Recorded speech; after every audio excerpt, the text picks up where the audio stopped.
Selamat datang saudara-saudari. Hari ini kita mau mendengar Yesaya bab ke-29. Mari kita mendengar apa kesudahan Yerusalem. Okey. Malanglah Yerusalem yang disebut Mezbah Allah.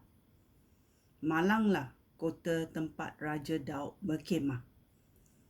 Hanya 1 atau 2 tahun lagi perayaan-perayaannya akan berlangsung. Lalu, Allah akan mendatangkan bencana kepada kota yang disebut Mezbah Allah. Suara tangisan dan ratapan akan kedengaran, dan seluruh kota itu akan menjadi seperti mezbah yang berlumuran darah. Allah akan menyerang kota itu dan mengepungnya. Yerusalem akan menjadi seperti hantu yang berusaha untuk memperdengar suaranya dari dalam tanah. Suara yang redam dari dalam debu. Hai Yerusalem, semua orang bangsa asing yang menyerang engkau akan lenyap seperti debu ditiup angin. Tentera mereka yang menakutkan itu akan berterbangan seperti sekam, dengan tiba-tiba dan tidak diduga-duga. Tuhan yang Maha Kuasa akan menyelamatkan engkau dengan badai dan gempa bumi yang dahsyat. Dia akan mendatangkan angin ribut dan api yang berkobar-kobar. Lalu, semua tentera bangsa-bangsa yang menyerang kota yang disebut Mezbah Allah dan juga segala senjata serta peralatan mereka akan lenyap seperti mimpi pada waktu malam. Semua bangsa yang telah berkumpul untuk menyerang Yerusalem akan menjadi seperti seorang kelaparan yang bermimpi dia sedang makan, lalu terjaga tetapi masih lapar. Atau seperti seorang kehausan yang bermimpi dia sedang minum, lalu terjaga dengan kerongkongnya masih kering. Amaran-amaran yang tidak dihiraukan. Ayat 9. Belagaklah bodoh dan buta. Jadilah mabuk tetapi bukan kerana minuman wain. Berjalanlah terhuyung-hayang tetapi bukan kerana minum arak. Tuhan telah membuat kamu mengantuk supaya kamu tidur nyenyak. Para nabi sepatutnya menjadi mata rakyat, tetapi Allah telah menutup mata para nabi. Makna tiap-tiap penglihatan akan tersembunyi daripada kamu, seperti naskah gulungan yang bermenterai. Jika kamu membawa naskah gulungan itu kepada seorang yang tahu membaca dan menyuruh dia membacanya, dia akan berkata tidak mungkin kerana naskah itu bermenterai.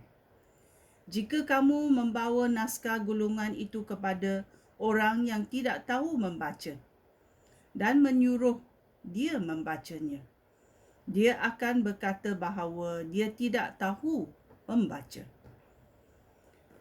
Ayat Tuhan berfirman, ayat 13. Bangsa ini mengaku menyembah aku, tetapi kata-kata mereka kosong dan hati mereka jauh daripada aku. Agama mereka hanya peraturan dan adat manusia yang dihafazkan. Oleh itu, aku akan mengejutkan mereka dengan pukulan demi pukulan yang tidak disangka-sangka. Mereka yang bijak akan terbukti bodoh. Segala kepandaian mereka akan menjadi sia-sia. Harapan bagi masa depan, ayat 15. Malanglah orang yang berusaha untuk menyembunyikan rancangan mereka daripada Tuhan. Dengan diam-diam mereka bertindak dan menyangka tiada sesiapa nampak atau tahu akan perbuatan mereka. Mereka memutarbalikkan segala-galanya. Manakah yang lebih mustahak? Tukang periuk atau tanah liat? Dapatkah benda yang dibuat berkata kepada pembuatnya, "Bukan engkau yang membuat aku"? Atau dapatkah benda itu berkata kepadanya, "Engkau tidak tahu apa yang engkau buat"? Seperti kata orang, tidak lama lagi hutan rimba akan menjadi ladang, dan ladang akan menjadi hutan rimba semula. Pada hari itu kelak, orang tuli akan mendapat mendengar, orang membaca kitab, dan orang buta yang telah hidup dalam kegelapan akan dapat melihat. Orang yang miskin dan hina akan sekali lagi mengalami kebahagiaan yang diberikan oleh Tuhan, Allah Israel, Allah yang suci. Itulah kesudahan mereka yang menindas orang serta menghina Allah. Tiap-tiap orang berdosa akan dibinasakan. Allah akan membinasakan mereka yang suka memfitnah orang lain. Mereka yang mencegah penjenayah menerima hukuman. Dan juga saksi-saksi yang berdusta untuk menghalangi orang jujur mendapat keadilan. Oleh itu, Tuhan, Allah Israel, yang menyelamatkan Abraham daripada kesusahan, berfirman, "Hai umat aku, kamu tidak akan dipermalukan lagi. Muka kamu tidak lagi pucat kerana malu.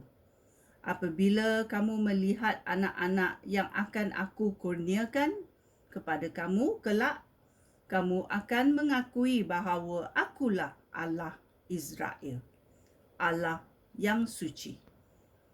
Kamu akan menghormati aku serta takut terhadap aku. Orang bodoh akan belajar dan faham, dan mereka yang sentiasa bersugut-sugut akan suka menerima pengajaran." Ini adalah kesudahan Yerusalem dalam Yesaya babak ke-29, iaitu amaran-amaran yang tidak dihiraukan dan harapan bagi masa depan. Ya, kita mesti perlu ada harapan kerana kita menyembah Tuhan yang hidup. Ya. Sekian, terima kasih. Shalom.